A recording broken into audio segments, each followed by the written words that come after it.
درود شریف کی ایک بات سن لیں، درود پڑھا کیجئے، آپ سے گزارش ہے، درود پڑھا کیجئے۔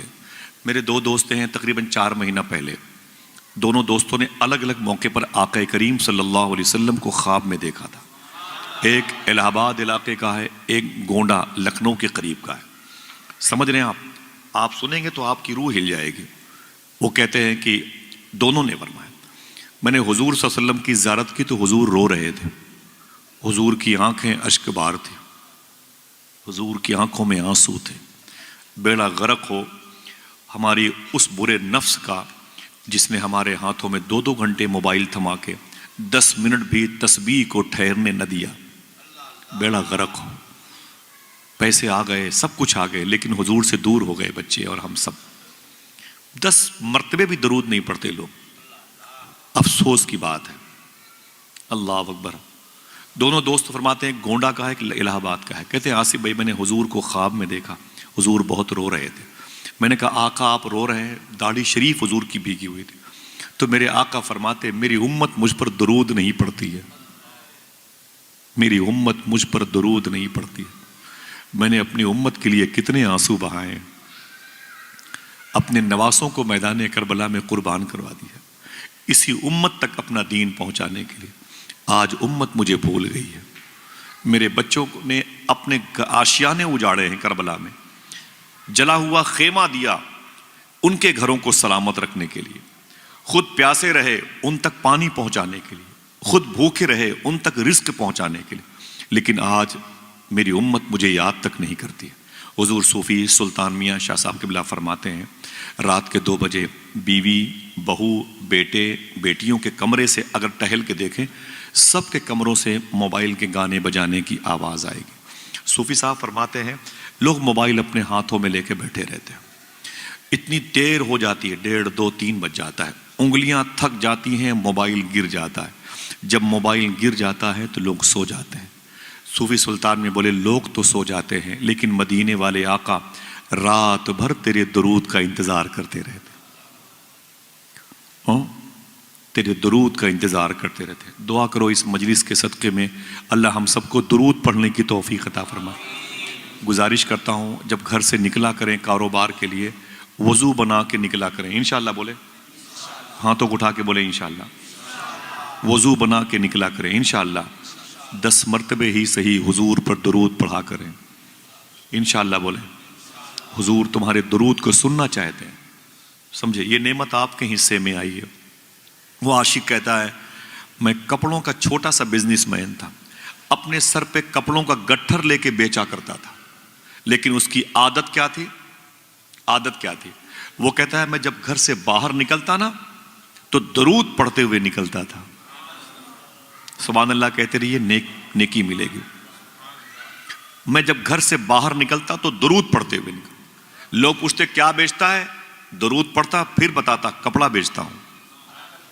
اس کی قیمت کیا ہے؟ کہتا درود پڑھتا پھر بتاتا اس کی قیمت یہ ہے۔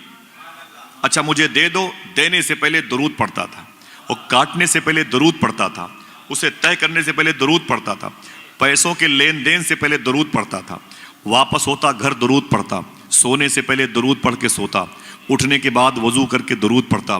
پھر وہ رونے لگا، وہ کہتا ایک دن میں سویا تو میرے نصیبے کو بلندی ملی، خدا کی قسم میں نے اپنی جھوپڑی میں حضور کی زیارت کی۔ اللہ اکبر، اللہ اکبر۔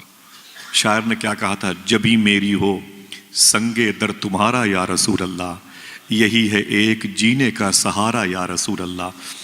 عرفان بھائی بڑا مبارک شعر کہا، یہی ہے ایک جینے کا سہارا یا رسول اللہ، دکھا دو اپنا چہرہ پیارا پیارا یا رسول اللہ، خدا کا جیتے جی کر لوں نظارہ یا رسول اللہ، دکھا دو اپنا چہرہ پیارا پیارا یا رسول اللہ، خدا کا جیتے جی کر لوں نظارہ یا رسول اللہ۔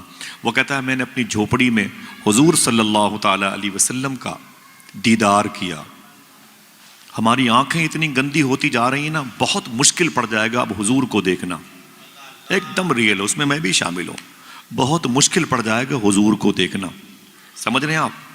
اس دل میں بس چکی ہے تمنا گناہ کی، یہ دل نبی کی یاد کے قابل نہیں رہا۔ اللہ ہماری آنکھوں کو مسلمان بنا دے، آمین کہیں۔ وہ کہتا ہے کہ میں جب سویا نا تو میرے خواب میں حضور تشریف لائے. محبت سے کہہ دیں. وہ کہتا ہے میرے خواب میں جب حضور تشریف لائے نا تو میں حضور کو دیکھ کے درود پڑھنے لگا. اب تک بغیر دیکھے پڑھتا تھا, آج تو دیکھ کر کے پڑھنا شروع کیا. اللہ اکبر. وہ کہتا میں درود پڑھتا جاتا. تو اس کے بعد حضور نے کیا کرم کیا معلوم ہے؟ حضور نے کیا کرم کیا معلوم ہے؟ وہ غریب انسان تھا لیکن دنیا والوں کی نظر میں حضور کی بارگاہ میں کتنا مقبول تھا. وہ کہتا ہے کہ حضور نے دونوں اپنے ہاتھ مبارک کو آگے بڑھایا اور بڑھا کر کے میرے دونوں بازوؤں کو پکڑا, یوں پکڑا. جملہ سنیں, دل کہے تو سبحان اللہ کہہ دیجئے. وہ کہتا ہے حضور نے میرے دونوں بازوؤں کو پکڑا اور پکڑ کر کے اپنی طرف گھسیٹتے ہوئے ارشاد فرمایا, اے میرے عاشق, میں تیرے ان ہونٹوں کو چومنا چاہتا ہوں جن ہونٹوں سے تو مجھ پر درود پڑھا کرتا ہے.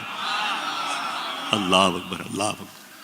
مدینے سے لوگ آتے ہیں, کھجور دیتے ہیں تو لوگ کھجوریں کھا کے گٹھلیاں جیب میں رکھ لیتے ہیں, گٹھلیاں اپنے ماں اور باپ کی قبروں پہ ڈال دیتے ہیں. زمزم لاتے ہیں تو پانی کھڑے ہو کے پیتے ہیں. جو لباس حضور کے روضے کے سامنے پہن کر حاضر ہوئے تھے اس لباس کو لوگ جمعہ جمعہ کو پہنتے ہیں. اتنی تعظیم. آج تو حضور اس کے ہونٹوں کو چومنے کی بات کر رہے ہیں. اللہ اکبر, اللہ اکبر. ذرا ہاتھوں کو اٹھا کے بولو لبیک یا رسول اللہ. اونچی آواز میں لبیک یا رسول اللہ, لبیک یا غوث اعظم. حضور کی بات. وہ کہتا ہے میں نے خواب میں حضور کی زیارت کی تو حضور نے اپنے دونوں ہاتھوں کو آگے بڑھا کے میرے بازوؤں کو پکڑا, یوں پکڑ کر کے اسے اپنی طرف کھینچا اور کھینچتے ہوئے ارشاد فرمایا, اے میرے عاشق, میں تیرے ان ہونٹوں کو چومنا چاہتا ہوں جن ہونٹوں سے تو مجھ پر درود پڑھا کرتا ہے. وہ کہتا ہے میں نے کہا نا نا نا حضور نا, میرے ہونٹ بڑے گندے ہیں, ناپاک ہیں. آپ کے ہونٹ نوری ہیں, آپ کے کافوری ہیں. ہونٹ تو ہونٹ, جبریل نے آپ کے پیروں پہ اپنی پیشانی رکھی. آپ نبیوں کے سردار ہیں, آپ تو حسینان کائنات ہیں. دنیا کا سب سے بڑا حسن آپ کے حصے میں آیا. ایسا حسن کہ لوگ آپ کو دیکھ کے کہتے تھے تیرا حسن میری نگاہ میں بخدا خدا کی کتاب ہے, تیری بندگی تو الگ رہی, تجھے دیکھنا بھی ثواب ہے. نہ میرے آقا میرے ہونٹوں کو آپ نہ چومے. میرے آقا پھر فرماتے ہیں نہیں, میں تیری ان ہونٹوں کو چومنا چاہتا ہوں جن ہونٹوں سے تو مجھ پر درود پڑتا ہے. وہ کہتا ہے نا نا حضور نہیں. رونے لگا. میرے آقا نے اپنے مبارک چہرے کو قریب کیا. وہ کہتا ہے میں ڈر گیا, حضور چوم لیں گے, میرے لب کو چوم لیں گے, اب چوم لیں گے. وہ کہتا ہے جیسے مجھے لگا اب قریب ہوگا, میں نے اپنے چہرے کو گھما لیا. جب چہرے کو گھما لیا تو حضور کے دونوں ہونٹ میرے گال پہ چپک گئے. جب گال پہ چپک گئے تو ٹھنڈک محسوس ہوئی. جب ٹھنڈک محسوس ہوئی تو میری آنکھ کھل گئی. تو آنکھ کھلی تو کیا دیکھا, میں خواب سے بیدار ہو گیا ہوں, میری جھوپڑی مہک رہی ہے. ہاتھوں کو اٹھا کے بتاؤ مہک سکتی ہے کہ نہیں؟ کوئی دباؤ نہیں حکومت کی طرف سے, عقیدہ ہے تو بتائیے مہک سکتی ہے کہ نہیں؟ سبحان اللہ. کہتا ہے میری جھونپڑی مہک رہی تھی. میں نے فجر کی نماز پڑھی, گلی سے آگے گیا, محلے کے لوگوں نے دوڑا کے پکڑا, بولے ٹھہرنا بھائی ٹھہرنا. میں نے کہا کیا بات ہے؟ لوگوں نے کہا غریب انسان, رہنے کے لیے قاعدے کا مکان نہیں, کھانے کے لیے روٹیاں نہیں, پہننے کے لیے کپڑے نہیں ہیں, اتنا قیمتی عطر تو نے کہاں سے لگا لیا؟ بولے نا میں نے کوئی عطر نہیں لگایا. بولے جو خوشبو تیرے بدن سے آ رہی ہے. رو کے بولا جو خوشبو میرے بدن سے آ رہی ہے, حضور کے بدن کی خوشبو میرے بدن سے آ رہی ہے. کہا تجھے کیسے مل گئی؟ کہا درود پڑھنے کی وجہ سے مل گئی ہے. اللہ کیسے مل گئی؟ درود شریف کی برکت سے. اللہ اکبر. کوئی پڑھے تو خبر مدینے والے کو ہو جاتی ہے. کام کریں گے 10 مرتبے ہی صحیح درود پڑھیں گے انشاءاللہ. دل سے بولے انشاءاللہ. آئیے بڑے ادب سے درود شریف پڑھیں. اللہم صلی علی سیدنا و شفیعنا و نبینا و مولانا نورک محمد و عطرتہ و بارک وسلم.